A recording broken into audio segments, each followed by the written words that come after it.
সাহাবায়ে কেরাম বললেন, ইয়া রাসূলুল্লাহ, কার নাক ধুলাই মলিন হবে, কার নাক ধুলাই মলিন হবে?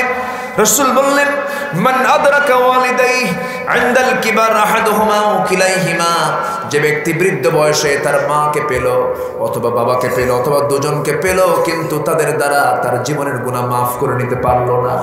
আমার আপনার জীবনের গুনাহ মাফ হয়ে যাবে। গুনাহ মাফ চাই নিতে হবে কাদেরকে দিয়া? বাপ মাকে দিয়া। বাপ মার কাছে গিয়ে বলতে হবে, মা আমার জন্য দোয়া করো, বাবা আমার জন্য দোয়া করো। আমার ভাইরা, কত দোষ আমরা করে ফেলি বাপ মার সাথে। বাপ মা এমন একটা পোস্টের নাম, দুনিয়ার বন্দুকের গুলি মিস হতে পারে, কিন্তু বাপ মার দোয়া কখনো মিস হয় না। কাবা শরীফের একজন ইমামের কথা আমি পড়েছি। কাবা শরীফের ইমাম একজন ছোটবেলা ৬-৭ বছর বয়সে ডান পিঠে ছিলেন, খুব দুষ্ট প্রকৃতির ছিলেন, দুরন্তপনা তার মধ্যে কাজ করতে সব সময়, ভাঙচুর আছে না, কিছু কিছু বাচ্চা আছে না এরকম। মা একদিন রাগ করে বলতেছে, তুই আর বড় হলে কি হবি, তুই কাবা শরীফের ইমাম হবি। রাগ করে এই কথা বলছে। আল্লাহ তাআলা সেই রাগের দোয়াটা আল্লাহ রাব্বুল আলামিন কবুল করে নিয়েছেন। আমার ভাইয়েরা, সকল দোয়া আমরা বাপ্পার কাছ থেকে নিয়ে নেব। পীরের কাছে যাবেন, পীরের দোয়া 50-50, আলেমের কাছে যাবেন, আলেমের দোয়া 50-50। কোনো মাজারে, কোনো দরবারে যে আপনি কিছুই কল্যাণ পাবেন না। মার কাছে একটা আপেল নিয়ে যাবেন, সে আপেলটা মাকে দিবেন। মার কাছে একটা আঙ্গুর, একটা বেদানা নিয়ে যাবেন, কিন্তু মাকে আপনি খাওয়াতে পারবেন না। একটা আপেল নেবেন আপনি, বটি দিয়ে একটা চাকু দিয়ে এটাকে কেটে কেটে টুকরো টুকরো করে বলবে, বাজান তোর মুখটা শুকনা, তুই আগে খা। সুবহানাল্লাহ বলবেন না? এই মার মধ্যে এই দরদটা কে দিয়েছেন? আসতে বলবেন না, কে দিয়েছেন? বাবাকে সম্মান করব আমরা, মাকে সম্মান করব আমরা।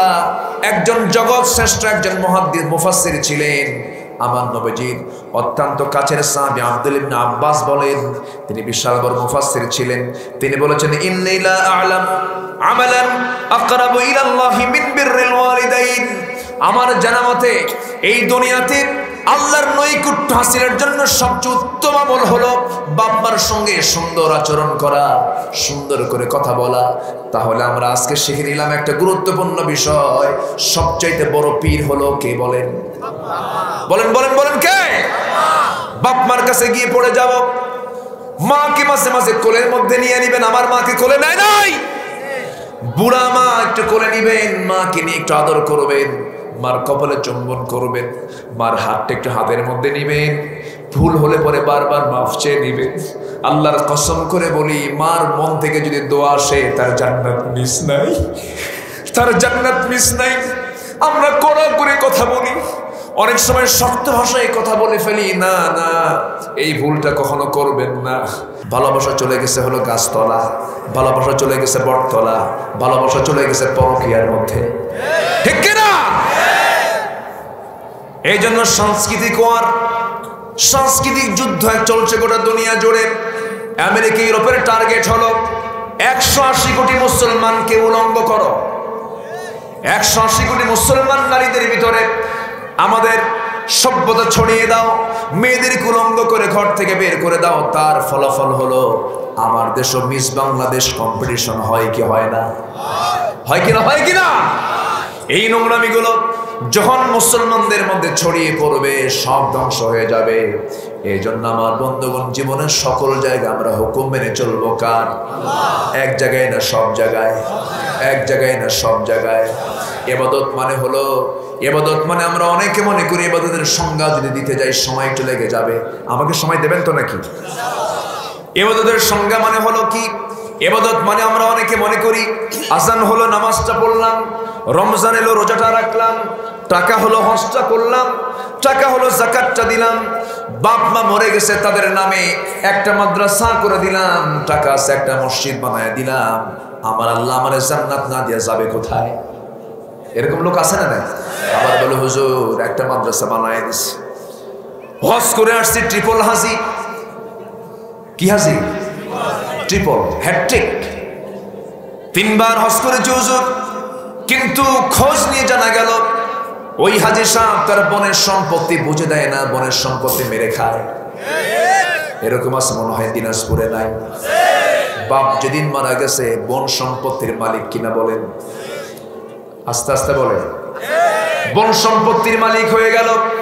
বাপ যেদিন মারা গেছে, আপনি ভাই যেমন, আপনি ছেলে যেমন সম্পত্তির মালিক, তার মেয়েটাও সম্পত্তির মালিক। কিন্তু অনেক ভাইরা আছে বোনদেরকে 10 বছর 12 বছর চলে যায়, সম্পদটা বুঝাইয়া দিল না।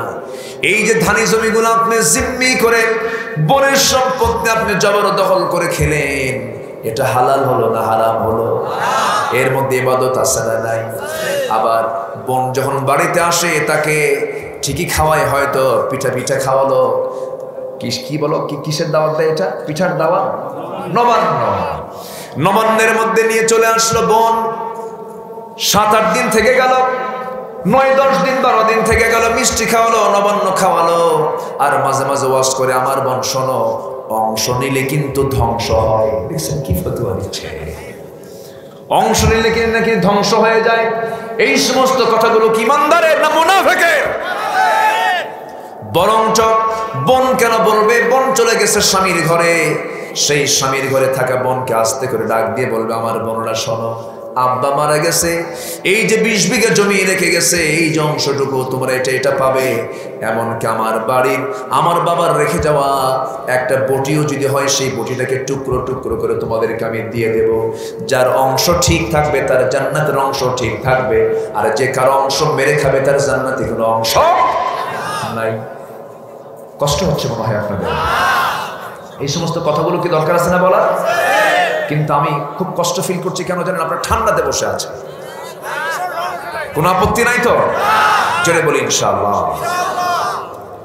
আমার ভাইয়েরা, আমার বন্ধুগণ, আজকে আমার হক নিয়ে আলোচনা। কি না আলোচনা? হক নিয়ে আলোচনা। বান্দার প্রতি আল্লাহর হক হলো, আজান যখন হয়ে যাবে, আজান শোনার সঙ্গে সঙ্গে বাড়ি না মসজিদ, ব্যবসা না মসজিদ, কাজ না মসজিদ, সব কাজ ফেলে রেখে মসজিদের দিকে দৌড় মারতে হবে। এদেশের সবচেয়ে একটা পরিবহন সেক্টরের বড় একটা পরিবহন হচ্ছে গ্রিন লাইন। কি লাইন? গ্রিন লাইনটা আছে, গ্রিন লাইন একটা পরিবহন। সেই গ্রিন লাইন পরিবহনে একটা নিয়ম চালু করেছে, আজান যখন হবে গাড়ির চাকা বন্ধ হবে, নামাজ হবে, নামাজ শেষ হবে, আবার গাড়ির চাকা চালু হবে। ভালো, আলহামদুলিল্লাহ বলে। কিছু সংখ্যক সুশীল সমাজের দাবিদার বলতেছে এটা মৌলবাদী চেতনা। কি চেতনা? মৌলবাদী চেতনা। নামাজের কথা বললে যদি মৌলবাদী চেতনা হয়, ওদের জানাজা না দিয়া কুত্তা বিলাইয়ের মতো বিদায় করা দরকার। ঠিক কিনা? নারায়ে তাকবীরে যদি কোনো নির্দিষ্ট দলের স্লোগান বলো তোমরা, তাহলে তোমাদের স্লোগান কি? নারায়ে তাকবীর নির্দিষ্ট কোনো দলের স্লোগান নয়। নারায়ে তাকবীর হলো নবীদের স্লোগান, আলেমদের স্লোগান, গোটা বিশ্ব মুসলমানের স্লোগান। ঠিক কিনা? এই স্লোগান কোনো নির্দিষ্ট দলের নয়। এই স্লোগান নামাজ আছে না নাই? আসতে বলবেন না, আছে না নাই? নামাজ শুরু করলে কি বলি? রুকুতে যেতে কি বলি? সেজদায় যেতে কি বলি? সেজদা থেকে উঠতে কি বলি? 1-2 রাকাত নামাজে কত স্লোগান। ঠিক কিনা? জানাজায় যখন আপনি হাজির হবেন, লাশ সামনে থাকবে, তাও শুরু হয় কি দিয়া? দ্বিতীয় তাকবীর কি? তৃতীয় তাকবীর কি? চতুর্থ তাকবীর কি?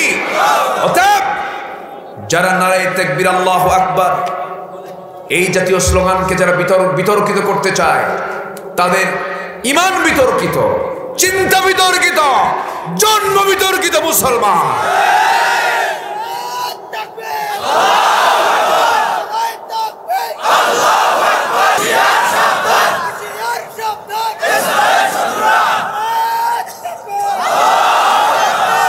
এই আওয়াজ শুনলেই কিছু লোকের চুলকেনে শুরু হয়। আছে কিন্তু, আছে না নাই? যাদের কাছে এই আওয়াজ, আল্লাহু আকবার, এই আওয়াজটা যাদের কাছে বিরক্তিকর মনে হয়, ভাবতে হবে ওদের রক্তের মধ্যে লুকানো আছে হামানদের রক্ত, ফেরাউনদের রক্ত, আবু জেহেলের রক্ত।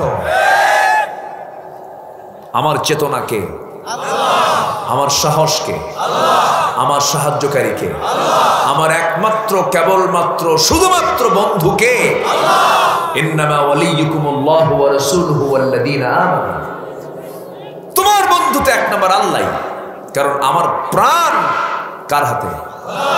আল্লাহর হাতে। অতএব তিনি তো আমার বন্ধু, তার নাম নেব না তো কার নাম নেব? আমার আল্লাহ আছেন না নাই? কোথায় আছেন? হ্যাঁ, ডানেও নাই, বামেও নাই, পিছনেও নাই, নিচেও নাই, আছেন কোথায়? তবে হ্যাঁ, আল্লাহর ইলম সব জায়গায় আছে না নাই? আল্লাহকে সবাই দেখতে চান? কিছু কয় না। সবাই কি দেখতে চান? দেখতে হবে না? দেখতে হবে। এটি কি দুনিয়ায় দেখা যাবে? মরার পরে দেখার সুযোগ আছে না নাই? জান্নাতে দেখবো আমরা। জোরে বলেন, আরো জোরে বলেন। জান্নাতে দেখা হবে আল্লাহর সাথে। এটা হলো জান্নাতীদের সবচেয়ে বড় পাওয়া। সবচেয়ে বড় পাওয়া হলো বান্দা সেদিন জান্নাতে আল্লাহকে দেখবে। পূর্ণিমা রাতের চাঁদের চেয়েও স্পষ্ট প্রত্যেক জান্নাতি বান্দা আল্লাহকে দেখতে পাবে। কিন্তু দুনিয়াতে দেখার কোনো সুযোগ নেই। দুনিয়াতে আপনি দেখবেন কেমনে? এই চর্মচক্ষু পারবে না তো। দুনিয়াতে আল্লাহর কিছু সৃষ্টি আছে দেখা যায় না, যেরকম সুনামি, আইলা, সিডর, ফনি, তারপরে কি থ্রিসান, সিথ্রান, এ পেঁয়াজ লাগা। আচ্ছা, আর কি? হ্যাঁ, নার্গিস। হ্যাঁ, এগুলো সব ঝড়। এর কোনো কালার আছে? দেখা যায়, কিন্তু পাওয়ার আছে না নাই? পাওয়ার আছে না নাই? পাওয়ার কি? ওই যে আইলা আসছে, আইলা খুলনা দিয়ে গেল, আইলো তো আইলো, একেবারে নিয়ে গেল, ঠিক কি না? কত কি হয়ে গেল ফনি। তো এই যে বিশাল বাতাস, এই বাতাসের কোনো কালার আছে? দেখা যায়, কিন্তু আছে না নাই? মাধ্যাকর্ষণ শক্তি দেখা যায় না। মাধ্যাকর্ষণ শক্তি আবিষ্কার করেছেন গবেষণা করে বিজ্ঞানী নিউটন। বিজ্ঞানী নিউটন একদিন একটা আপেল গাছের নিচে বসা ছিল। হঠাৎ করে একটা আপেল নিচে পড়ল। আপেল নিচে পড়লো কেন? কেন উপরে গেল না? নিচে কেন পড়লো? এটা এই চিন্তা করতে করতে করতে করতে মাধ্যাকর্ষণ শক্তি তার আবিষ্কার হয়ে গেল। কিন্তু আমার দেশে তো আর আপেল গাছ নাই, আছে হলো তেলের গাছ, সরিষার তেল। খালি তেল মানে বিজ্ঞানী আর কখন হবে? নেতাকে পাশে বসায় 2 ঘন্টা নেতার শুধু গুণগানই করে, আছে না নাই?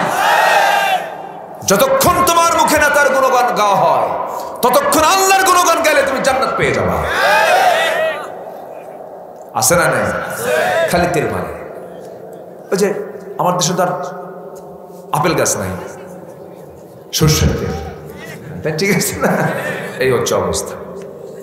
রাসূল বলেছেন, তোমার সামনে যদি তোমার প্রশংসা কেউ করতে আসে, তার মুখে মাটি মারো। আর আমাদের দেশের নেতাদের সামনে যদি কোনো কর্মী প্রশংসা, খুব ভালো, আছে না নাই? আছে না নাই?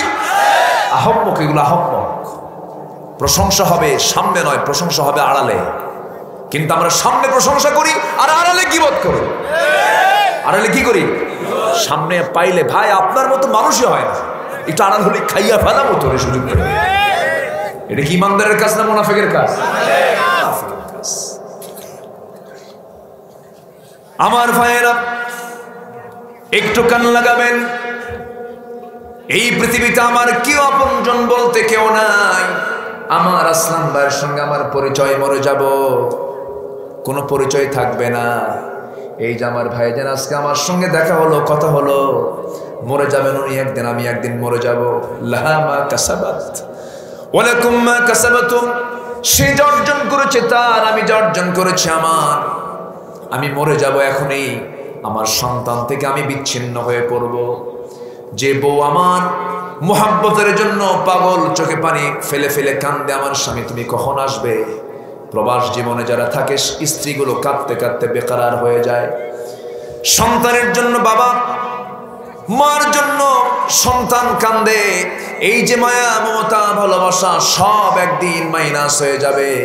মৃত্যু যখন চলে আসবে, আমাকে যখন কবরে নেওয়া হবে, নতুন করে জীবন শুরু হয়ে যাবে। সেই জীবনের চরম পরম বন্ধু আমার কে? আসতে বলবেন না কে? আল্লাহ আমার বন্ধু। সে আল্লাহকে দূরে রাখার কোনো সুযোগ নাই।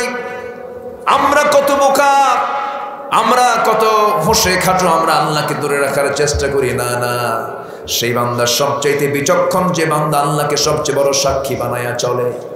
ধরুন আপনি কোনো অন্যায় কাজের দিকে গেছেন, ওজন দিয়ে মাপতেছেন, ব্যবসা করছেন, সেই সময় আমার সাক্ষী বানাবো কাকে? আসতে বলবেন না কাকে? আমি যখন আল্লাহকে সাক্ষী বানায়া যখন দাড়ি পাল্লা হাতে নেব, ওজন কি কম বেশি করা যাবে নাকি? সামনে দিয়ে একটা সুন্দরী মেয়ে যায়, আমি মেয়ের দিকে তাকাচ্ছি, কিন্তু আমি ভাবতেছি আমাকে কে দেখছেন? আল্লাহ দেখছেন। তখন কি আর তাকানো আসবে নাকি? আসবে না। যে কোনো কাজ যখন আমরা করতে যাব, আল্লাহকে সাক্ষী যখন বানাবো, এক নম্বরে আল্লাহকে সাক্ষী রেখে তো কোনো হারাম কাজ করা যাবে না। কিন্তু আমরা মনে করি আল্লাহকে ফাঁকি দিলে মনে হয় আল্লাহ টের পাবে না। কিন্তু সবচাইতে বড় রাজ সাক্ষী আমার কে? আসতে বলবেন না কে? আল্লাহ বলছেন। আল্লাহ সুন্দর করে বান্দাকে বুঝাই দিচ্ছেন, বান্দারে আমি তেমন রব। আল্লাহ বলছেন, ওয়া নাহনু আকরাবু ইলাইহি মিন হাবলিল ওয়ারিদ। বান্দা আমি তোমার স্কন্দ শিরার চেয়ে নিকটে থেকে যাই। এবং আল্লাহ তাআলা বলছেন, ওয়া মা তুখফিস সুদূর, তোমার অন্তরে তুমি কি গোপন করেছো এবং তোমার চক্ষু কি খেয়ানত করেছে, এমনকি তোমার সমস্ত গোপন সমস্ত অন্তরের খবরগুলো আমি আল্লাহ জেনে যাই। জোরে বলে সুবহানাল্লাহ। সব তিনি জানেন, সব তিনি দেখেন। সেই আল্লাহকে ফাঁকি দেওয়ার কোনো সুযোগ নাই। অতএব আমরা তার ইবাদত করব, তাকে আমরা এক নাম্বার বন্ধু বানায় দেব। কিন্তু বন্ধু তো আমার অনেক দূর, তার আরশে আজিম। আরশে আজিম কি 1 মাইল দূরে নাকি? 2 মাইল দূরে নাকি? আমরা এখানে যারা বসে আছি, সোজা যদি আমরা মাথাটা উঁচু করে উপরের দিকে তাকাই, একটু মিটি মিটি করে কিছু তারকা আমরা হয়তো দেখতে পাবো। রাতের চাঁদটা দেখতে পাবো। যদি চাঁদ উঠে যায় চাঁদ দেখা যাবে, যদি চাঁদ না উঠে দেখতে পাবো না। আকাশের তারকাগুলো দেখতে পাবো। দিনের বেলা কি দেখতে পাবো বলেন? সূর্য একটা দেখতে পাবো, এরপরে আকাশ দেখতে পাবো, কিছু খন্ড মেঘ দেখতে পাবো। কিন্তু আমার আল্লাহ তো শুধু এত দূরেই নয়, আরো দূরে, আরো দূরে, আরো দূরে। সাব্বিহিসমা রাব্বিকাল আ'লা। তোমরা সেই মহান রবের তাসবিহ প্রকাশ করো, যিনি সবার উপরে। সবার উপরে কত উপরে তিনি? কত উপরে তিনি? আল্লাহ কি এক আকাশের মালিক না 7 আকাশের মালিক? এক আকাশ না 7 আকাশ? আমাদের চোখে কয় আকাশ? কয় আকাশ? এক আকাশ আমরা দেখি, কিন্তু আরো 6টা আকাশ আছে না নাই? আল্লাহ তাআলা কত উপরে একটু জরিপ করে দেখি তো আমরা। একটু মনোযোগ দিয়ে শুনবেন, কান লাগাবেন। এটা তথ্য আমি আপনাদেরকে দিচ্ছি, শুনুন। এই যে মহাকাশ, মহাকাশের নিচে আল্লাহ রাব্বুল আলামিন মহাশূন্য রেখেছেন।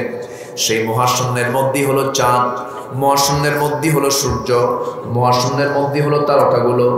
এই সূর্য পৃথিবী থেকে ডিস্টেন্স হলো, এই বিশাল ডিস্টেন্স হলো 9,30,00,000 মাইল। এবং সূর্য পৃথিবী থেকে 13 লক্ষ গুণ বড়। আবার সেই সূর্যের চাইতে কিছু তারকা আছে, যে তারকাগুলো জোনাকির মতো আমরা দেখতে পাই। সেই জোনাকির মতো দেখতে তারকাগুলো সূর্যের চাইতে ব্যাটেল জুইস একটা তারকা আছে, 33 কোটি গুণ বড়। জোরে কোন সুবহানাল্লাহ। কত কোটি? 33 কোটি গুণ বড় সেই battle juice, supernova, আড্রা, Proxima Centauri. পৃথিবীর সবচেয়ে নিকটতম তারকার দেশ হলো প্রক্সিমা সেন্টারাই।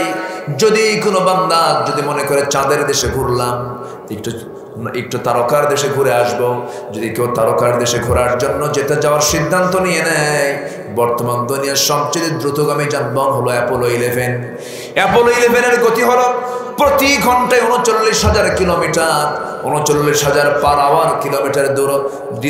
এরকম স্পিডে যদি কেউ যেতে চায়, ওই প্রক্সিমা সেন্টারাই নামক পৃথিবীর চাইতে সবচেয়ে কাছে যে তারকার দেশ, সেই তারকার দেশে এই অ্যাপোলো 11-এ চড়ে যেতে সময় লেগে যাবে 1,15,000 বছর মাত্র।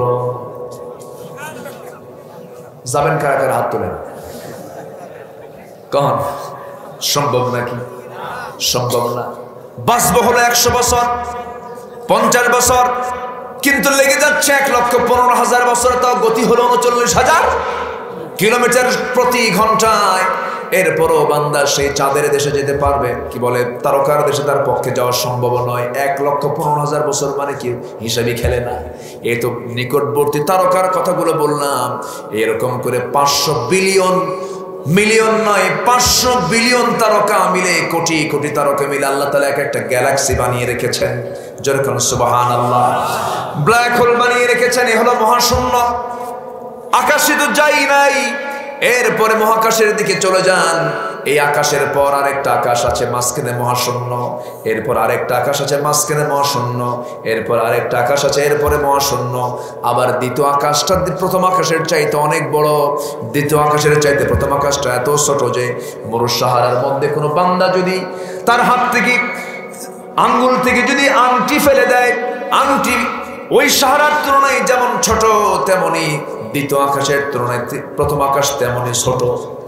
যেরকম সুবহানাল্লাহ। এরকম করে কয়টা আকাশ?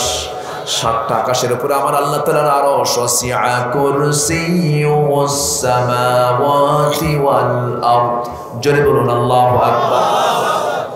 আমার আল্লাহ তাআলা সে আরশে আযমের সমাসীন আছেন। সে আল্লাহ বলছেন, বান্দারি আমার যদি ইবাদত করে আসতে পারো, আমার ফরজ হুকুমগুলো যদি তোমরা পালন করতে পারো, হারামকে যদি বর্জন করে দাও, কবিরা গুনাহগুলোকে যদি বাদ দিয়ে দাও, আমার বন্ধুগণ লক্ষবার সুবহানাল্লাহ বলে আমি যা উপকার পাবো, তার চেয়ে যদি আমি একটা কবিরা গুনাহ ছেড়ে দেই, তার চাইতে বেশি বড় বুজুর্গি আমার আল্লাহর কাছে প্রমাণ হয়ে যাবে। যেরকম সুবহানাল্লাহ।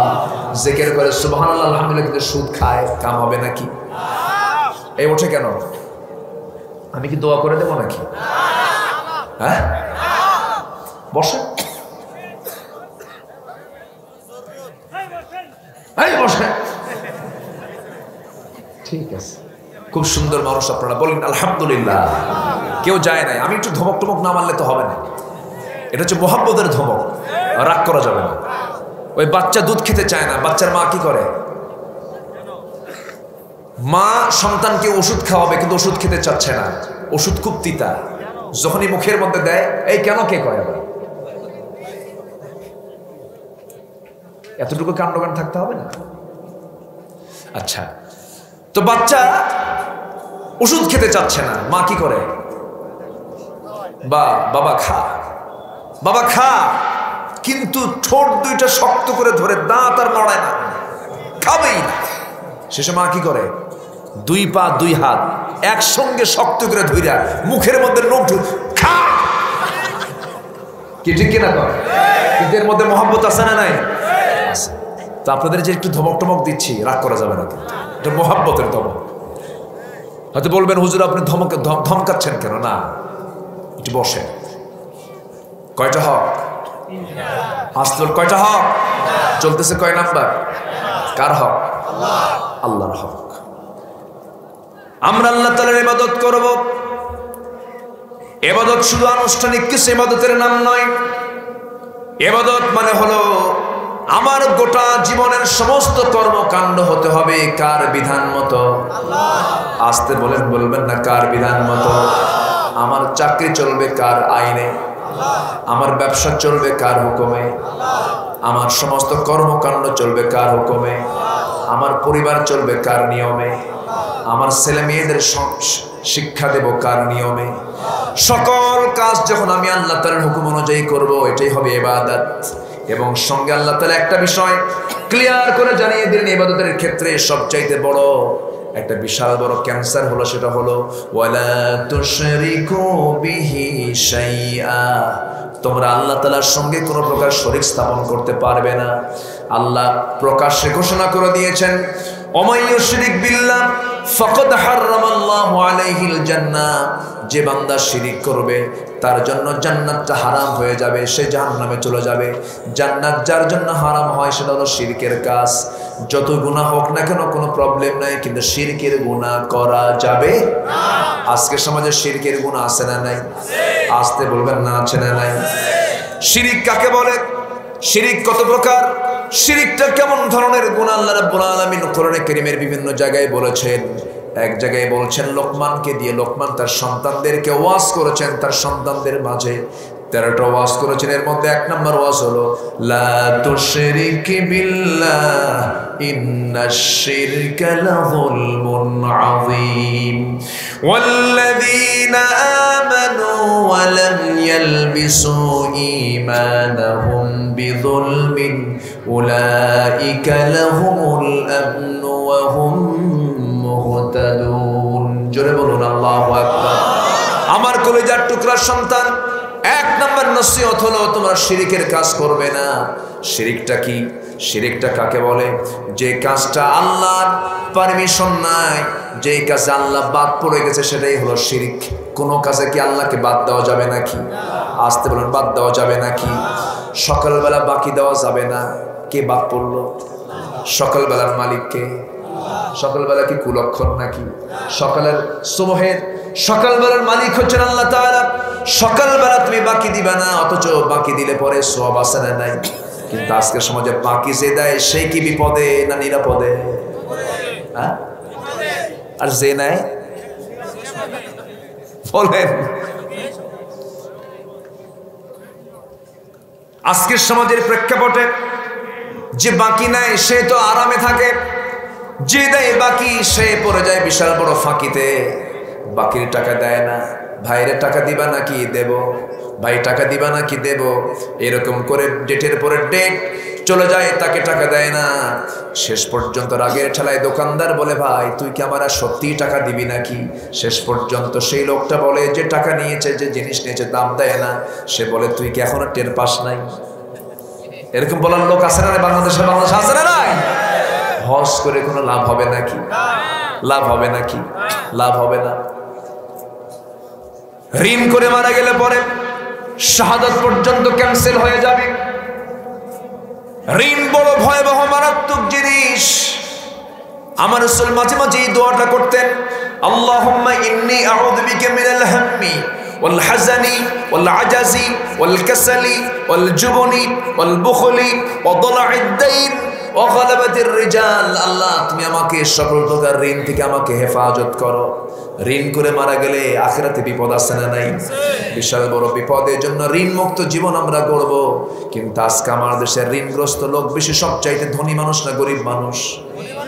ধনী মানুষ। 500 কোটি টাকার মালিক ব্যাংক থেকে লোন নিয়েছে 1000 কোটি টাকা, ওটা হচ্ছে ভিআইপি ফকির।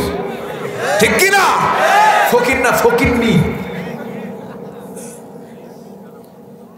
জনগণের টাকা মেরে খাওয়ার একটা ফায়দা, ফোন দিয়ে এটা ডিফল্টার হয়ে যায়, ঋণ খেলাপি হয়ে যায়। সে জানে আমি আর কোনোদিন টাকা দেব না। তুমি দুনিয়াতে ফাঁকি দিতে পারবা, কিন্তু কবরে তুমি হাজার লক্ষ লোকের টাকাগুলো মেরে খেয়ে মারা গেছো, তোমার মাফ আল্লাহর দরবারে নাই। ঠাকঠুক মেরে কয়েকটা সেজদা দিবা, মাফ হবে না। আমার বন্ধুগণ, যে ঋণ রেখে গেলে শহীদের শাহাদত পর্যন্ত ক্যান্সেল হয়ে যায়, সে ঋণ রেখে মারা যাওয়া যাবে না। ঋণ মুক্ত হয়ে আমরা মারা যাবো, জোরে বলে ইনশাআল্লাহ। 1 পয়সা ঋণ যেন আমাদের জীবনে না থাকে, জোরে বলে আমিন। সকালে বাকি দেওয়া যাবে না। কাকে বাদ দিলাম? শনিবারে বাঁশ কাটা যাবে না। কেন? শনিবার অমঙ্গল। শনিবার কি কার? ওই দিনটা কার? এর কোনো অমঙ্গল আছে নাকি? মঙ্গলবারে বাঁশ কাটা যাবে না। এই আছে না নাই? বলে আসতে বলুন না, আছে না নাই? বৃষ্টির দিনে বিয়া করা যাবে না। বৃষ্টির দিনে যদি কেউ বিয়া করে, সারা জীবন তার কান্না ছাড়া কোনো হাসি নাই। বৃষ্টি যেরকম কান্দে ও কান্দবে। দেখছেন কি ফতুয়া দিল? আছে না নাই? আবার বলে এইরকম করে বিভিন্ন কথা সমাজে চালু আছে। বৃষ্টি দিয়েছেন কে? বৃষ্টির মধ্যে রহমত আছে না নাই? এই যে বললো বৃষ্টির দিনে বিয়ে হবে না, বাদ পড়ে গেল কে? আল্লাহ বাদ পড়ে গেল। যে কাজ আল্লাহ বাদ পড়ে যাবে সেটাই হলো শিরক। এমন জাতীয় শিরকের কাজ আমরা করতে পারবো না। জীবন চলে যাবে, শিরকের দিকে আমরা যাব না। সেদিন দেখি মাঝে মাঝে দেখা যায় ট্রাকের পিছনে জুতা ঝুলায় রাখে। কি ঝুলায় রাখে বলে? জুতা। এক ট্রাকের ড্রাইভারকে ডাক দিয়ে বললাম, এই যে বিরামপুরের মোড়ে দাঁড়ায় থেকে দেখবেন মাঝে মাঝে, ফুলবাড়ির মোড়ে মাঝে মাঝে দাঁড়ায় থেকে দেখবেন বিশাল বড় ট্রাক, ট্রাকের পিছনে এক জোড়া জুতা, ছেঁড়া জুতা ঝুলায় রাখছে। যখন বলবেন ভাই ছেঁড়া জুতা ঝুলায় রাখছো কেন? বদনজর থেকে বাঁচার জন্য। বদনজর থেকে বাঁচার জন্য ছেঁড়া জুতা না সূরা নাস? কি নাস? সূরা নাস। সূরা নাস না পড়ে ছেঁড়া জুতা থেকে বাঁচা সেরা জুতা তো আপনাকে বদনজর থেকে বাঁচাবে না। এইরকম করে বিভিন্ন জায়গায় আমরা গুনার ভিতরে আছি। আমরা যখন ছোট ছিলাম আমাদের কপালে কি চিহ্ন দিত? মায়েরা দিত না? ডান সাইড অথবা বাম সাইডে যখন দেওয়া হতো, যখন বলতাম ও দাদি এই সমস্ত ছোট্ট বাচ্চার কপালে কেন টিপ দিয়েছ, কি কয়? হ্যাঁ, এতে নজর লাগবে। এই যে কইছে একজন, নজর থেকে বাঁচার জন্য আমাকেও দিয়ে দিয়েছে, আপনাকেও দিছে। যখন আপনি বলবেন মা তুমি দিছে না কেন, আমার মা দিয়ে গেছে। যখন দাদিকে বলবেন দাদি তুমি, আমার মা দিয়ে গেছে। সব মায়ের বর্ণনা, কিন্তু হাদিসের কোনো বর্ণনা আছে নাকি? নাই। এই সমস্ত শিরকের কাজগুলো করা যাবে না।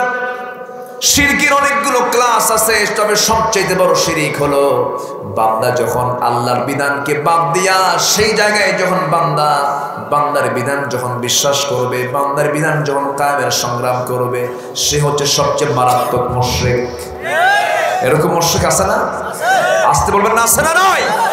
আল্লাহর বিধান হলো যাকাত, আর শয়তানের বিধান হলো সুদ। সমাজে আজকে যাকাত চালু না সুদ চালু? কি চালু বলেন? সুদ চালু। সুদ যদি চালু হয়ে যায়, সুদের ফলাফল হলো ধনী শুধু ধনী হতে থাকবে, গরিবরা শুধু গরিব হবে। ক্লেদাক্ত সরীসৃপের নয়, পানির পাকে ডুবে পড়ে মারা যাবে। এই জন্য আমার বন্ধুগণ, আল্লাহ তাআলা যে বিধানগুলো দিয়েছেন সমস্ত বিধানগুলো আমাকে আপনাকে মানতে হবে। হারামকে হারাম বলতে হবে, হালালকে হালাল জানতে হবে। সকল হারামকে আমরা বর্জন করব, হালালকে গ্রহণ করব। ইবাদত হয়ে যাবে কার? আসতে বলবেন, ইবাদত হয়ে যাবে কার? শিরিক করা যাবে না। শিরকের ব্যাপারে যদি কোনো বান্দা শিরিক করে যদি মারা যায়, আল্লাহর সিদ্ধান্ত হলো আল্লাহ তাআলা তাকে কখনো মাফ করবেন না। অন্য গুনাহ যা করেছে আল্লাহ তাআলা তোমাকে মাফ করতে পারবেন, কিন্তু শিরকের গুনাহ মাফ হবেই না। কার কথা? আল্লাহর কথা। আমার ভাইয়েরা, আমার বন্ধুগণ, এরপর আল্লাহ তাআলা 2 নম্বর কথা বলছেন, ওয়াবিল ওয়ালিদাইনি ইহসানা ওয়া বিযিল কুরবা ওয়াল ইয়াতামা ওয়াল মাসাকিন। নাম্বার 2 হলো তোমাদের স্ব মাতা-পিতার তোমরা খেদমত করবে। বাপ মা সবার আছে না নাই? কারো মৃত আছে, কারো জীবিত আছে। বাপ মা ছাড়া কেউ আছে নাকি? সবার বাপ মা আছে। হয়তো কারো মা দুনিয়া থেকে বিদায় নিয়েছেন। যাদের বাপ মা জীবিত আছে, এই দুনিয়াতে রহমত বলতে 2 জন মানুষকে বোঝায়, মার বাবা। জোরে বলেন সুবহানাল্লাহ। মা বাবার চাইতে বড় রহমতের জিনিস আর দুনিয়াতে আপনি খুঁজে পাবেন না। 4 লক্ষ 5 লক্ষ টাকা খরচ করে আপনি হজে গেছেন, সেখানে জান্নাতের ঠিকানা নাই।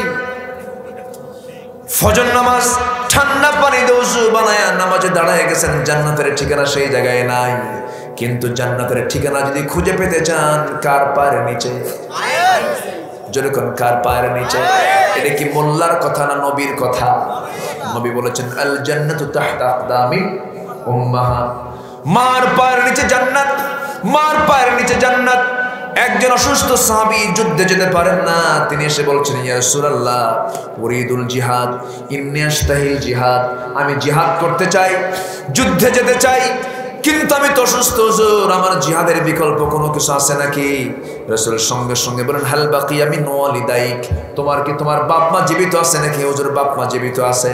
এবার রাসূল বলছেন, শোনো, কোনো কথা নাই, সোজা তোমার বাড়িতে চলে যাও। সোজা তোমার বাড়িতে তোমার যে মা আছে, সেই মার আল জান্নাতু ইনদা রিজলিহা, সেই মার পায়ের কাছে যাও। সেই মায়ের পায়ের নিচে হলো জান্নাত। তোমার মার সেবা করো, তোমার মার খেদমত করো।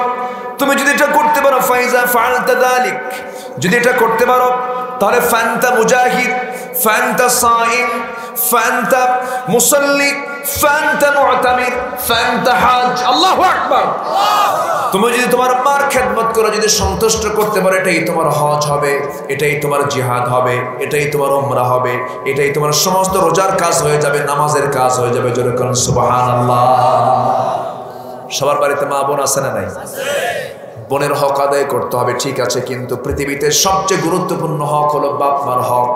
বাপ মার হককে কখনো নষ্ট করা যাবে না। বাপ মার সেবা করা ফরজ। সেবা করা কি বলেন? ফরজ। আমার ভাইয়েরা, আজ থেকে 20 বছর আগে আমার দেশে শিক্ষিত বেশি ছিল না কম ছিল বলেন? কম ছিল, আজকে শিক্ষিত তার চাইতে কম না বেশি? আগের যুগে বাপ মার প্রতি হক নষ্ট হতো বেশি না কম? কম হতো। কিন্তু আজকে শিক্ষিত হওয়ার পর বাপ মার হক নষ্ট করে বেশি না কম? বেশি। বাপ মাকে দেখার সময় নাই। নিজের চোখে আমার দেখা, আমি নিজের চোখে দেখেছি ঢাকার গাজীপুরে কাপাসিয়ায়, গাজীপুরের আশেপাশে কিছু বৃদ্ধাশ্রম গড়ে উঠেছে। বুড়া মানুষগুলোকে সেই জায়গায় বুড়াকালে রেখে দেওয়া হয়, তাদের সেবা করা হয়। অথচ বুড়া মানুষ যারা, তাদের সন্তানাদি আছে না নাই? সন্তানাদিগুলো করলো কি, বুড়া অবস্থায় নিজের কাছে না রেখে বৃদ্ধাশ্রমে বাপ মাকে রেখে আসলো। এটা কি হালাল না হারাম? এটা কি মুসলমানদের কোনো কালচার না আমেরিকার কালচার, ইউরোপের কালচার, ব্রিটিশদের কালচার? কারণ সেই দেশে বাবার কোনো পরিচয় নাই, কোন সন্তানটা কোন বাপের এই খবর কেউ রাখে না। সেই জায়গায় বৃদ্ধাশ্রম দরকার। কিন্তু ইসলামের সবচেয়ে বড় সম্মান হলো বাবা। বাবা এমন একটা অপশনের নাম, বাবার সঙ্গে সরাসরি আরশ। আল্লাহু আকবার বলেন। রিদার রাব্বি ওয়া রিদাল ওয়ালিদি ওয়া সাখতুহু ফি সাখতিল ওয়ালিদ। পিতা খুশি, আল্লাহ খুশি। পিতা নারাজ, আল্লাহ নারাজ। আমার ভাইরা, আমার বন্ধুগণ, একটু মনোযোগ দিয়ে কান লাগা শুনেন কথাগুলো। আজকে আমরা এত মূল্য মানুষকে দেই, কিন্তু বাপ মাকে মূল্য দিতে চাই না। এমন সন্তান বাংলার জমিনে আছে, সন্তান হয়ে বাপকে মেরে মেরে রক্তাক্ত করে দিয়েছে। এমনকি বাপকে মেরে দুনিয়া থেকে বিদায় পর্যন্ত করে দিয়েছে। অনেক সন্তান আছে মাকে বোঝে না, মাকে শুদ্ধ মারে, মাকে পিটায়। কিন্তু মা তো আমার এমন মা, সেই পিটন খায় মুস্কি মুস্কি হাসি মেরে বলে, না তোমরা আমার সন্তানকে কিছু বলো না, আমার সন্তান বুঝে নাই, আমার সন্তান বুঝে নাই। মার দরদ, মার ভালোবাসা, মার মোহাব্বত পৃথিবীর কোনো মানুষ দিয়ে পূরণ হবে না। রাসূল মাঝে মাঝে কাঁদতেন। তখন সাহাবীরা বলতেন, হুজুর আপনি কাঁদেন কেন? তিনি বলতেন, আহারে তোমরা তোমাদের মাকে পেয়েছো, কিন্তু আমার এমন কিসমত, আমি আমার মাকে ছোটবেলায় পাই নাই। মার মোহাব্বত থেকে আমি বঞ্চিত ছিলাম। আমার ভাইয়েরা, মা এমন একটা জিনিসের নাম, মা যদি কাফের হয়, মা যদি মুশরিকা হয়, মা যদি ঈমানহীনাও হয়, মা যদি চরিত্রহীনাও হয়, কোন সন্তান তার মার সঙ্গে উচ্চবাচ্য করে কোনো কথা বলতে পারবে না, চোখ রাঙায় কোনো কথা বলতে পারবে না। বরং আল্লাহ তাআলা বলছেন, ইম্মা ইয়াবলুগান্না ইনদাকাল কিবারা আহাদুহুমা আও কিলাহুমা ফালা তাকুল লাহুমা উফ। যখন তোমাদের বাপ মা একজন অথবা উভয়জন যখন বুড়াকাল হয়ে যাবে, যখন তোমরা বুড়া অবস্থায় দেখবে, সেই সময় তোমরা উহ শব্দ করে কোনো কথা বলবে না, বরঞ্চ কোমল হৃদয় দিয়ে কথা বলবে। যেমন করে তুমি যখন ছোট ছিলা, তুমি যখন মার করেছিলা, তোমার মা তোমাকে গালে মুখে ঠোঁটে চুমা দিয়ে ভরাইয়া দিয়েছে, ক্যা করে কেঁদেছ। মা গোটা রাত জেগে জেগে তোমার খেদমত করেছে, সুইপারের কাজ করেছে, পেশাব পায়খানা সাফ করেছে। সেই মা বুড়ো যখন হয়ে গেছে, তোমার দায়িত্ব হলো হাজারো কাজ ফেলে সেই বুড়া মার খেদমত করা। মুসা আলাইহিস সালাতু ওয়াস সালাম একদিন আল্লাহকে বলছেন, আল্লাহ তোমার কাছে ফরিয়াদ করি, তুমি কি আমাকে জান্নাত দিবে নাকি? হ্যাঁ, কিন্তু সেই জান্নাতে আমার বন্ধু কে হবে? আল্লাহ বলেছেন, তোমার বন্ধু হবে একজন কসাই। একজন কে বলেন? কসাই। মনে মনে চিন্তা করেন, সেই কসাইটার বাড়িকে আমি তাকে দেখতে চাই। এবার তিনি বলছেন, আল্লাহ সেই কসাইটার বাড়ি কোথাও, অমুক জায়গায় তার বাড়ি। চলে গেলেন তার বাড়িতে, গিয়ে দেখেন তার সেই কসাই লোকটা নাই, বন্ধুটা নাই। বৃদ্ধা মা ঘরে বসা, দোলনায় দোল খাচ্ছেন। বুড়ি মানুষ বুড়ি মহিলার সামনে গিয়ে বলছে, বুড়িমা আপনার ছেলে কি করে? কসাই। আপনার ছেলে কোথায়? সে বাজারে গেছে গোশত কাটার জন্য। এবার তিনি বলছেন, আপনার সন্তান তেমন ভালো না, আপনার খেদমত করে না মনে হয়। এবার বলছে, শোনো, আমার সন্তান নিয়ে তুমি একটা কথাও বলতে পারবে না। আমার সন্তান তেমন তার ইলম কালাম নাই, তেমন সে তেমন কিছু বোঝে না, কিন্তু আমার সন্তান, আমি তার মা, আমার যে পরিমাণ সেবা করে, যে পরিমাণ খেদমত করে, যে পরিমাণ আমার সেবা শুশ্রূষা করে, দেখো আজকে সকালবেলা আমাকে ঘুম থেকে তুলেছে, আমাকে গোসল করায় দিয়েছে, আমার চুলটা সিঁথি করে দিয়েছে, আমার জন্য সুন্দর করে গরুর গোশতের সবচেয়ে গুরুত্বপূর্ণ অংশ কলিজাটা সে ভুনা করে আমাকে খাইয়ে দিয়েছে। এরপরে আমাকে কাপড় চোপড় সুন্দর করে পরিয়ে দিয়ে আমার সেবা যত্ন করে দিয়া আমাকে দোলনায় দোল দিতে দিতে বলছে, মা আমার তো কিছু কাজও করা দরকার, আমি একটু চলে গেলাম বাজারে গোশত কাটার জন্য। আবার সন্ধ্যার দিকে সে আমার জন্য ফলমূল নিয়ে চলে আসবে, আমার সেবা করার জন্য সে চলে আসবে। এই জন্য আমি আমার আল্লাহর কাছে সকাল বিকালে এই দোয়া করি, আল্লাহ আমার সন্তান কোনো বড় আলেম না, আমার সন্তান তেমন কোনো বুজুর্গ নয়, কিন্তু আল্লাহ আমার সন্তান আমার কলিজাটা ভরায়া দিয়েছে। তোমার কাছে প্রার্থনা করি আমলের জন্য, মার সেবার জন্য তোমার কাছে ফরিয়াদ করি, আল্লাহ আমার সন্তানকে এই যুগের পয়গম্বর আল্লাহর নবী মুসার সঙ্গে তার জান্নাত জুটাইয়া দিও। এবার মুসা বলছে, আল্লাহ বুঝতে পারছি এই কসাই কেন আমার জান্নাতের বন্ধু হবে। সুবহানাল্লাহ বলবেন না? জোরে করুন সুবহানাল্লাহ। হারিসা বিন নু'মান নামে একজন সাহাবী নবীজি মেরাজে গেছেন। কোথায় গেছেন? মেরাজে গিয়ে জান্নাতের মধ্যে ঘুরতেছেন। দুইজন সাহাবীর কণ্ঠের আওয়াজ, গলার আওয়াজ নবীজির কানে চলে গেল। একজন হলেন হারিসা বিন নু'মান, তার কণ্ঠের আওয়াজ তিনি শুনতে পেয়ে মনে মনে ভাবলেন, আমার হারিসা তো দুনিয়াতেই রেখে এসেছি, আমার হারিসা তো মারা যায় নাই, তার কণ্ঠ জান্নাতে কেন? দুনিয়াতে চলে গেলেন। দুনিয়াতে ফিরে আসার পরে বলছেন, ও আমার হারিসা, তোমার কণ্ঠ আমি জান্নাতে পেয়েছি। হারিসা তুমি কি করো বলো তো? হুজুর, এই দুনিয়াতে আল্লাহর পরে নবীর পরে সবচেয়ে বেশি দাম দেই আমার বাবার মাকে। জোরে বলে সুবহানাল্লাহ। রাসূল সঙ্গে সঙ্গে বললেন, ও সাহাবী, ও আমার হারিসা, আল্লাহ তাআলা সেই জন্য জান্নাতের মধ্যে তোমার কণ্ঠ আমার কানে আল্লাহ তাআলা শোনায়া দিয়েছেন। ওরে বেলাল, জান্নাতে তোমার আওয়াজ শুনতে পেলাম, তুমি কি আমল করো বলো তো? বেলাল বলেন, ইয়া রাসূলুল্লাহি, আমার জীবনে যতগুলো আমল আছে এর মধ্যে সবচাইতে আমার কাছে পছন্দের আমল হলো আমি যখনই নাপাক হয়ে যাই অথবা আমি যখন ওযু শূন্য হয়ে যাই, সঙ্গে সঙ্গে আমি ওযু বানায় রাখি, ওযুর উপরে আমি থাকি, আর ওযু যখন নতুন করে বানাই সঙ্গে সঙ্গে সেজদা দিয়ে আমি আমার আল্লাহকে ধন্য করি। জোরে করুন সুবহানাল্লাহ। রাসূল বললেন, ওরে বেলাল, তোমার এই সুন্দর একটা আমলের জন্য আমি তোমার কণ্ঠের আওয়াজ আমি জান্নাতের মধ্যে শুনতে পেয়েছি। এই জন্য বেলালের মধ্যে কার হক? আর এইদিকে হারিসার মধ্যে কার হক? বাবা মার। কার বলেন? বাবা মার হক। দুইজনের কণ্ঠ কোথায় শোনা গেল? জান্নাতে শোনা গেল। আমার ভাইয়েরা একটু মনোযোগ দিয়ে শোনেন, আর একটা কথা আছে, রাগিমান ফুহু। সাহাবে কেরাম বললেন, ইয়া রাসূলুল্লাহ, কার নাক ধুলাই মলিন হবে? কার নাক ধুলাই মলিন হবে? রাসূল বললেন, মান আদরাকা ওয়ালিদাইহি ইনদাল কিবার আহাদুহুমা আও কিলাইহিমা, যে ব্যক্তি বৃদ্ধ বয়সে তার মাকে পেল অথবা বাবাকে পেল অথবা দুজনকে পেল, কিন্তু তাদের দ্বারা তার জীবনের গুনাহ মাফ করে নিতে পারলো না। আমার আপনার জীবনের গুনাহ মাফ হয়ে যাবে, গুনাহ মাফ চাই নিতে হবে কাদেরকে দিয়া? বাপ মাকে দিয়া। বাপ মার কাছে গিয়ে বলতে হবে, মা আমার জন্য দোয়া করো, বাবা আমার জন্য দোয়া করো। আমার ভাইরা, কত দোষ আমরা করে ফেলি বাপ মার সাথে। বাপ মা এমন একটা পোস্টের নাম, দুনিয়ার বন্দুকের গুলি মিস হতে পারে কিন্তু বাপ মার দোয়া কখনো মিস হয় না। কাবা শরীফের একজন ইমামের কথা আমি পড়েছি। কাবা শরীফের ইমাম একজন ছোটবেলা ৬-৭ বছর বয়সে ডান পিঠে ছিলেন, খুব দুষ্ট প্রকৃতির ছিলেন, দুরন্তপনা তার মধ্যে কাজ করতে সব সময়, ভাঙচুর আছে না, কিছু কিছু বাচ্চা আছে না এরকম। মা একদিন রাগ করে বলতেছে, তুই আর বড় হলে কি হবি? তুই কাবা শরীফের ইমাম হবি।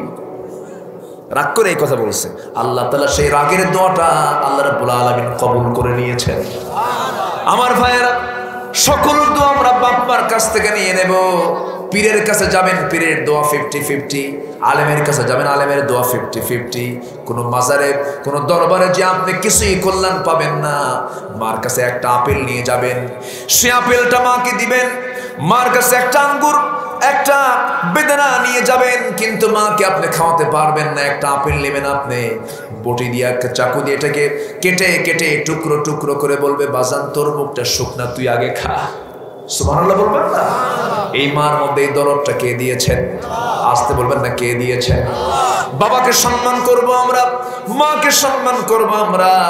একজন জগৎ শ্রেষ্ঠ একজন মুহাদ্দিস মুফাসসির ছিলেন, আমার নবীজির অত্যন্ত কাছের সাহাবী আব্দুল ইবনে আব্বাস বলেন, তিনি বিশাল বড় মুফাসসির ছিলেন।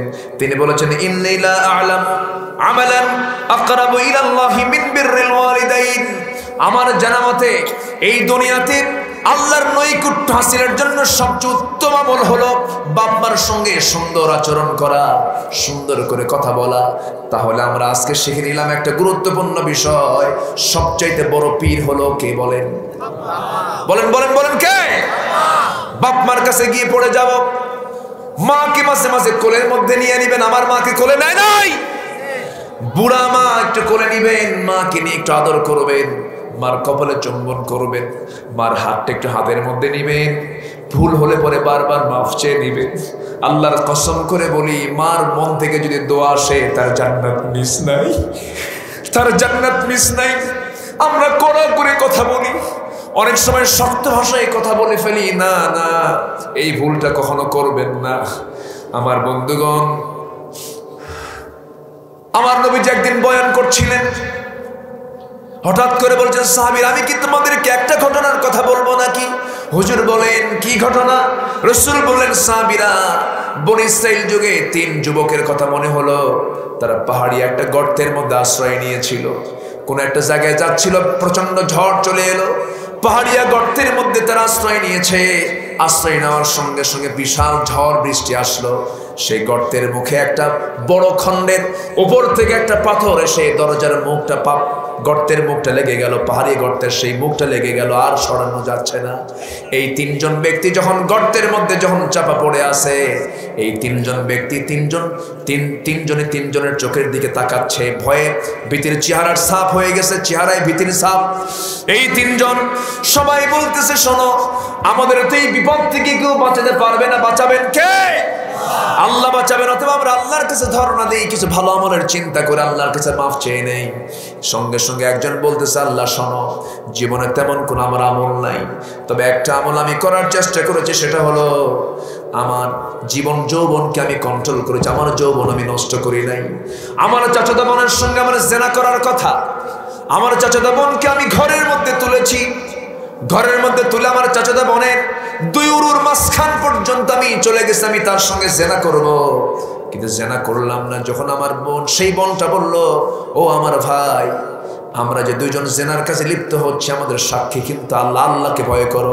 সেখান থেকে আমি উঠে আসছি, আল্লাহ তোমার ভয়ে জেনা করি না, এই বিপদ থেকে তুমি আল্লাহ আমাদের বাঁচাইয়া দাও। সঙ্গে সঙ্গে ওই গর্তের মুখ থেকে পাথর একটু সরে গেল। এরপর আরেকজন দোয়া করছে, আল্লাহ আমার বাড়িতে একজন লেবার কাজ করেছিল, একজন শ্রমিক কাজ করেছিল, সেই শ্রমিককে আমি তার পাওনা দেই নাই, হাজিরা না দিই, সে চলে গেছে, না নিয়ে চলে গেছে। সেই হাজিরার টাকাটাকে নিয়ে আমি একটা ছাগল কিনেছিলাম, সে ছাগল থেকে আরেকটা ছাগল হলো, ছাগল পাল হয়ে গেল। অনেকদিন পর সেই লোকটা যখন আমার কাছে সেই টাকা চাইতে আসছে, আমি তাকে টাকা না দিয়ে তাকে ছাগল পালটা দিয়ে দিছি। আমাদের খেয়ানত করে নি, আল্লাহ বিপদ থেকে বাঁচাও। ওই পাহাড়ি গর্ত থেকে, পাহাড়ের মুখ থেকে, গর্তের মুখ থেকে পাথরটা আরেকটা সরে চলে গেল। তৃতীয় ব্যক্তি দোয়া করছে, আল্লাহ জীবনে তেমন কোন আমল করতে পারি নাই আল্লাহ, তবে একটা রাতের কথা মনে হয়ে যাচ্ছে। সেই রাতটা হলো গভীর রাত হয়েছে, আমি বাসায় ফিরেছি। বাসায় ফেরার পর আমায় হাত পা আমি পরিষ্কার করে ধৌত করে যখন ঘরের মধ্যে বসে আছি, সেই সময় আমাকে আমার স্ত্রী আমাকে 1 গ্লাস দুধ দিল। সেই দুধটা আমি খাই নাই। আমার মেয়ে দুধ খাওয়ার জন্য কান্নাকাটি করলো, আমি তাকেও দেই নাই। সেই দুধের গ্লাসটা নিয়ে সোজা চলে গেছি মার ঘরের সামনে, বলেছি, মা দরজাটা খুলো। মা দরজা খুলেছেন। আমি না খেয়ে, আমার সন্তানকে না খাওয়ায়, আমার বউকে না খাওয়ায়া সেই গ্লাসটা মার হাতে দিয়েছি, মাকে আমি দুধ পান করিয়েছি। আল্লাহ এতটুকু সব যদি তুমি আল্লাহ আমাকে দিয়ে দাও, মাকে আমি প্রাধান্য দিয়েছি, তুমি আল্লাহ আমাকে এই বিপদ থেকে বাঁচায় দাও। সঙ্গে সঙ্গে 3 জনের এই দোয়ার ফসলে সামনে থেকে ওই গর্তের মুখ থেকে পাথর সরে গেল। 3 জনকে আল্লাহ তাআলা বিপদ থেকে বাঁচায় দিলেন। জোরে কোন সুবহানাল্লাহ। এই ঘটনা থেকে কয়টা শিক্ষা? আসতে বলবেন না, কয়টা শিক্ষা? 3টা শিক্ষা। 1 নাম্বার হলো যৌবনকে হেফাজত করবো আমরা, জোরে বলি ইনশাআল্লাহ। তোমার সামনে যুবক আলেয়া আসবে, তোমার সামনে নার্গিস আসবে, সুইটি বিউটি সম্পদ চম্পা সুন্দরী মেয়েরা তোমার সামনে আসবে। সেই সময় তুমি বলবে, আমি কাকে ভয় করি? আসতে বলবেন না, কাকে ভয় করি? বিয়ের প্রয়োজন হয়ে যাবে, মুখ খুলে লজ্জা ফুলে তোমার বাপ মাকে বলে ফেলবে, আমাকে বিয়ে করো। তবু জেনার কাছে যাওয়া যাবে। রিজিকের দায়িত্ব কার? আসতে বলবেন, রিজিকের দায়িত্ব কার? যৌবনকে কন্ট্রোল করতে হবে। একটা শিক্ষা, আমানতের খেয়ানত করা যাবে না। কোন সম্পদ আপনার কাছে গচ্ছিত আছে, কোন বান্দার হক আপনি নষ্ট করতে পারবেন না। আমার ভাইয়েরা, আমার বন্ধুগণ, সাহাবীরা কত সূক্ষ্মভাবে চলেছেন। ওমরের কথা মনে হয়ে গেল, বলবো নাকি? বলবো। ওমর ফারুক রাদিয়াল্লাহু তাআলা আনহু একদিন বাড়ির জন্য পানি নিয়ে যাচ্ছেন, পান করার জন্য কিছু ড্রিঙ্কিং ওয়াটার তিনি কূপ থেকে তুলে নিয়ে কলসি ভরে মাথায় তুলে নিয়ে যাচ্ছেন। অর্ধ দুনিয়ার শাসনকর্তা কলসি ভরে পানি নিয়ে যাওয়ার সময় এমন সময় মাথা থেকে কলসি মাথায় রেখে তিনি হেঁটে হেঁটে যাচ্ছেন। একজন প্রশ্নকারী লোক এসে বলছে, ওমর আমার কিছু প্রশ্ন ছিল। কি প্রশ্ন বলো? এবার বলছেন, মাথায় কলসি, আপনাকে প্রশ্ন করবো কেমন, আপনার তো কষ্ট হবে, কলসিটা মাটিতে রাখেন। মাটিতে রাখলেন না, কলসি মাথা থেকে নিয়ে মাটিতে না রেখে তিনি হাঁটুর উপরে রেখে দিয়ে বললেন, কি প্রশ্ন করবে বলো। এবার তো আপনার কষ্টটা বেড়ে গেল, আপনি কলসি মাটিতে রেখে দেন। তিনি বললেন, না কলসি মাটিতে রাখা যাবে না। কেন রাখা যাবে না? এবার তিনি বললেন, শোনো, কলসির তলা হলো ভিজা আর জমিনটা হলো শুকনা। এই শুকনা জমিনে ভিজাওয়ালা কলসি যদি রেখে দেয়, কলসির তলার সাথে কিছু মাটি চলে আসবে। এই জমিনের মাটির মালিক, এই জমিনের মালিক তো আমি নই। এই জমিন থেকে কিছু মাটি যদি নিয়ে চলে যায়, এই জমিওয়ালা কিয়ামতের দিন আমার বিরুদ্ধে মামলা দেবে। জোরে কোন সুবহানাল্লাহ। বান্দার হক কার হক বলেন? জমিরাল ঠেলাঠেলি এলাকায় আছে নাকি? আলহামদুলিল্লাহ। কথা বলবো? 12টা বাজে যে, কোনো সমস্যা, কোনো অসুবিধা? ঠান্ডা নাই? ঠান্ডাও নাই, আসলে ঠান্ডা নাই। খুব সুন্দর বলি আলহামদুলিল্লাহ। না, গরম না, আমাদেরকে কাঁপতে হবে বেশি। দু চোখের পানি যদি আমরা আল্লাহর জন্য ফেলতে পারি, সব জাহান্নামের আগুন নিভিয়ে যাবে দুই চোখের পানি দিয়ে। কান্নার দাম আছে না নাই? কান্নার দাম পৃথিবীর কেউ দেয় না। কে দেয়? আসতে বলবেন না, কে দেয়? পৃথিবীতে যে বেশি কান্দে মানুষের কাছে, সে বেশি অবহেলিত হয়। আর যে বান্দা আল্লাহর কাছে কাঁদে, আল্লাহ তার কান্না ফেরত দেন না। আমরা কাঁদবো কার কাছে? কার কাছে? আল্লাহর কাছে। আমার ভাইরা, ওমর ফারুক রাদিয়াল্লাহু তাআলা একদিন মধুর বোতল নিয়ে আসলেন। কিসের বোতল? মধুর বোতল নিয়ে এলেন। সেই মধুর বোতলে রাষ্ট্রের কিছু মধু তিনি পেয়েছেন। সেই মধুগুলো তিনি কি করবেন? প্রতিবেশীর মাঝে সমান করে ভাগ করে দিবেন। সেই ভাগ করার দায়িত্ব তার বউকে দিয়ে দিলেন। তার বউয়ের কাছে মধুর বোতল দিয়ে বলছেন, আমার স্ত্রী শোনো, এই যে মধুর বোতলটা দিয়ে দিলাম, তুমি এটাকে ভাগ করে সমান করে আমার প্রতিবেশীদের মাঝে বন্টন করে দাও। এই কথা বলার কিছুক্ষণ পরে আবার মধুর বোতলটা হাতের মধ্যে নিয়ে বলছেন, না, আমি তোমাকে দায়িত্ব দেব না। বলেন তো, এই আচরণ করলে বউ খুশি হওয়ার কথা না রাগ করার কথা? বউ লোকে রাগ করে? কিছুই কয় না। সবার বউ মনে হয় সব জান্নাতের বউ। রাগ করে? রাগ করে? আপনি? কিছুই কয় না। একজন কইছে আমিও রাগ করি, ও মানে বিয়ে করে নাই। রাগারাগি আছে না নাই? রাগারাগি আছে, মহব্বতও আছে। রাগারাগি নাই, মহব্বত। স্বামী স্ত্রী রাগের মধ্যে একটা ভালোবাসা আছে না নাই? বউ একটা রাগ করে উঠছে, দেখবেন এখানেই ভালোবাসা শুরু হয়ে গেছে। রাগ করে কথা কয় না, সারাদিন গরম, পিছন থেকে আস্তে করে বলবেন, ময়না সব ঠান্ডা। আস্তে কর কেন? ঠিক কিনা? এই ভালোবাসা কে দিয়েছেন? আল্লাহ দিয়েছেন। আমার ভাইরা, স্বামী বইয়ের কথা শোনে না এমন কোন স্বামী দুনিয়াতে আছে? বইয়ের কথা শোনে না? আছে কি? আপনি? যে স্বামী বইয়ের কথা শোনে না, তার কি সংসার হবে? আস্তে করে সংসার হবে? প্রত্যেক লোকই বইয়ের কথা শোনে। এক রাজা, জাস্ট গল্পের মতো আমি বলছি, রূপক ভাবে বোঝাচ্ছি, আবার ভাববেন না একটা দলিল কইল। আমাদের তো কথায় কথায় দোষ।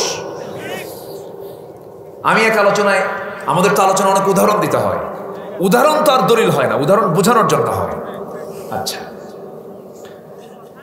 রাজা প্রজাদের মাঝে ঘোষণা করছে, যে প্রজা বইয়ের কথা শুনবে তার পুরস্কার তেমন নাই, আর যে প্রজা বইয়ের কথা শুনবে না তাকে একটা করে সুন্দর ঘোড়া উপহার দেওয়া হবে। গোটা দেশে এরকম স্বামী খুঁজে পাওয়া যাচ্ছে না। এক সলিম উদ্দেশ্যে বলতেছে, জাহাপনা, আমি জীবনে কোনোদিন বইয়ের একটা কথা শুনি নাই। এবার রাজা বলল, যাক, মক্কেল একজন পাইছে। এই চলে যাও, আস্তা বলে ঘোড়া একখান নিয়ে তুমি চলে যাও। একটা ঘোড়া নিয়ে, কালো ঘোড়া নিয়ে চলে গেছে বাড়িতে। বউ কালো ঘোড়া দেখে বলে তোমার কি রুচি টুচি কিছু নাই, এটা ঘোড়া হলো, যাও ঘোড়া চেঞ্জ করে লাল ঘোড়া নিয়ে আসো। কাচ্চা ঠিক আছে। এবার ঘোড়া নিয়ে আবার দরবারে এসে বলতে রাজামশাই এই ঘোড়া চলবে না কেন, কালো, এটাকে লাল দিতে হবে, এটাকে চেঞ্জ করে। এই কথা তোরে কে কইলে? বউ আমার শিখাই দিবে। কি কথা কি বুঝতেছে? রাজা কয় ঘোড়া থুই আর ডিম নিয়ে যায়, মানে যারা বইয়ের কথা শুনবে তারা কি পাবে? ডিম পাবে। সারাদিন চলে গেছে, ঘোড়ার ডিম।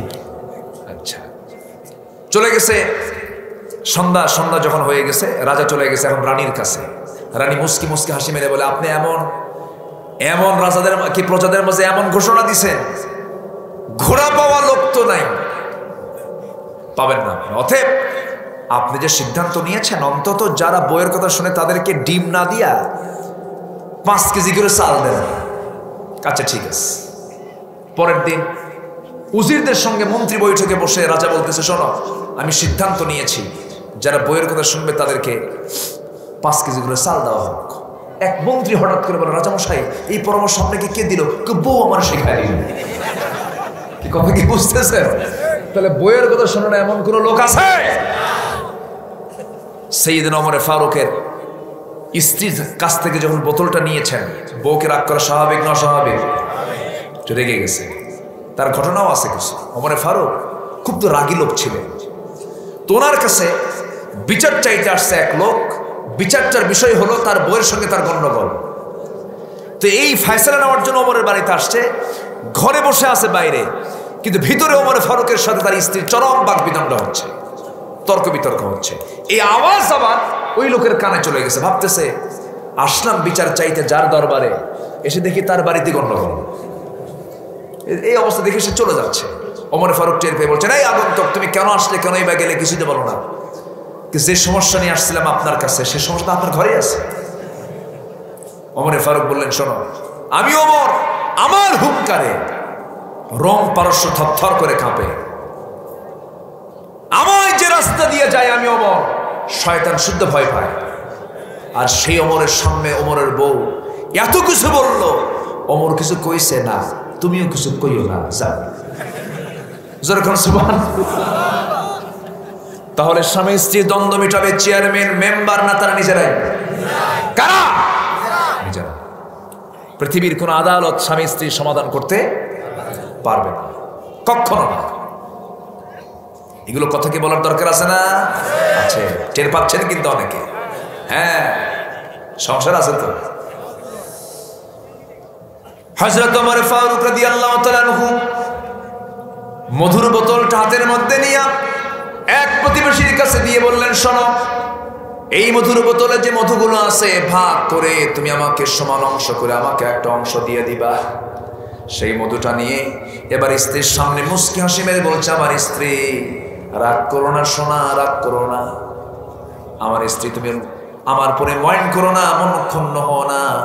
এই যে বোতল ভরে আমার অংশের যে মধু তোমাকে দিলাম, এখন তুমি মধু নিয়ে নাও। কিন্তু মন তার খারাপ হয়ে গেছে।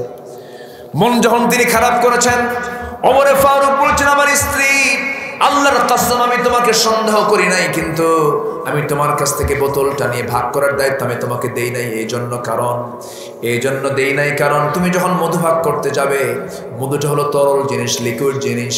মধু যখন ভাগ করতে যাবে, কিছু অংশ মধু কয়েক ফোঁটা হোক, 2 ফোঁটা হোক, 3 ফোঁটা হোক, মধু তোমার হাতের সঙ্গে কিছু লেগে যাবে। হাতে লেগে থাকা মধু তুমি ভাগ করবে কেমনে? ওই হাতে লেগে থাকা 2 ফোঁটা 3 ফোঁটা মধু তো আমাদের অংশে বেশি চলে আসবে।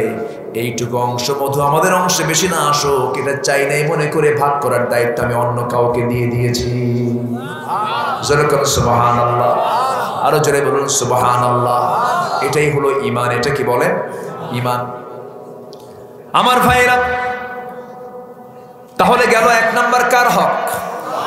ইবাদত করব কার? শিরিক করা যাবে না। নাম্বার 2 হলো পিতামাতার হক। কার হক বলেন? পিতামাতার হক। পিতামাতার সঙ্গে খারাপ আচরণ করা যাবে না। যা কামাই করবে 1 নাম্বার খরচ করব কার পথে? বলেন কার জন্য? বাপ মার জন্য। ইয়াসআলুনাকা মাযা ইউনফিকুন কুল মা আনফাকতুম মিন খায়রিন ফালিল ওয়ালিদাইনি ওয়াল আকরাবিন।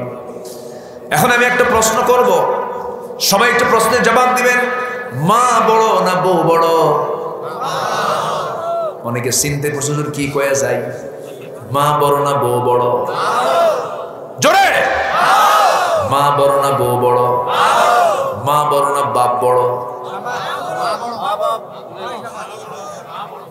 প্যাস লেগে গেল, প্যাস লেগে গেল। মা বড় না বাবা বড়? তাও মা, আমরা ছোট। বাড়িতে গন্ডগোল লাগছে, ছেলে মেয়ে বাপ মা নিয়ে সব, স্বামী স্ত্রী বাপ মা সবাই নিয়ে বসে গেছে এই বাড়িতে বিচার করার জন্য। মা বিচারপতি না বাবা বিচারপতি? কে বড় বলেন? নামাজের প্রয়োজন হয়ে গেল, স্বামী স্ত্রী বাবা মা নামাজে দাঁড়ায় গেছেন, জামাতে নামাজ পড়বেন, ইমাম হবে কে, মা না বাবা? কে বড় কম? এই তো বাপ কইছেন, এখন বাবাই তো বড়। মর্যাদার দিক থেকে বাবা বড়, সম্মানের দিক থেকে বাবা বড়। আল্লাহ তাআলা আর-রিজালু কাওয়ামুনা আলান নিসা, বাপকে পরিচালক করেছেন মায়ের, মাকে বাবা পরিচালনা করবেন, এই জন্য বাবা বড়। কিন্তু হকের দিক থেকে, হক পাওয়ার দিক থেকে, অধিকার পাওয়ার দিক থেকে বাবার চাইতে মা 3 গুণ বড়।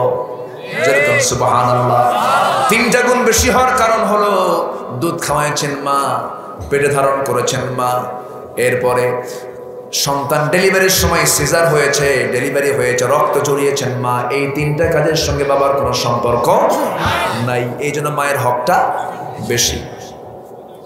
কিন্তু মর্যাদার দিক থেকে বাবা, আমার ভাইয়েরা, আমার বোনেরা, আমার মায়েরা যারা আসছেন মাহফিলে, আজকে সামাজিক কিছু কথা বলার চেষ্টা করতেছে, চেষ্টা করলাম যতটুকু বলার চেষ্টা করলাম।